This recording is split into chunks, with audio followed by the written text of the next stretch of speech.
Ganyan. Yung mayonnaise niya. Kasi wala ka rin ganyan. Kasi mix yan. At saka naman yung yan. Okay na. Yan. And then, yung parang isip ito. Sanay talaga dito sa parang kanto. At okay yung lasa niya. So dahil gaya-gaya ka, nang damay pa nga. So ayan nga mare, dahil gaya-gaya tayo. For today's video, gagayahin nga natin ang recipe ni Pukirat kung masarap nga ba talaga or nakakasuka. Hala, suffer naman. So ayan nga mare, bumili nga ako dito ng Kim Nori at meron din tayo dito century tuna na hot and spicy at meron din tayong leftover rice. At syempre meron din tayong panulak mga mare. So ayan dito sa kanin, ilalagay natin itong na-drain na nating century tuna. At pagkatapos nga mga mare, lagay naman natin itong cheese whiz. Ayan, damihan na natin para cheesy.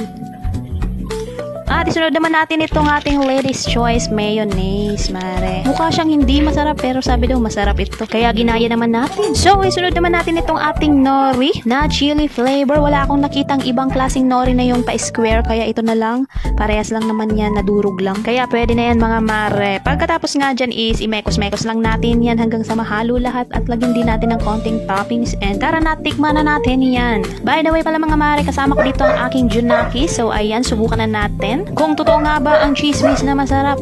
First bite, unang kagat. Na-delay pa nga.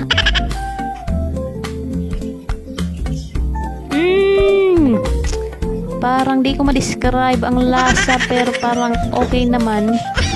Masarap nga siya mare. Natatakam tuloy ako, parang gusto ko ulit kumain. Di ko ma-describe yung lasa niya mare pero masarap siya. Nag-complement yung mga flavor at lasa at syempre yung anghang mare.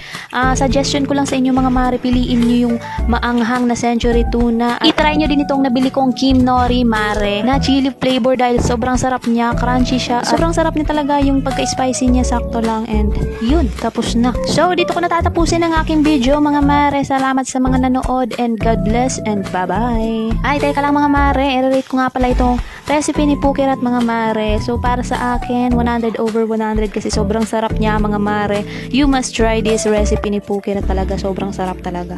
I-try nyo na mga mare at hindi kayo magsisisi. Pero take note mga mare, wag nyo lang dadamihan ng sobrang dami dahil parang nakakasawa din siya pag madami. Pag konti lang sobrang sarap niya talaga. So ayan, hanggang dito na lang. Maraming salamat and bye bye.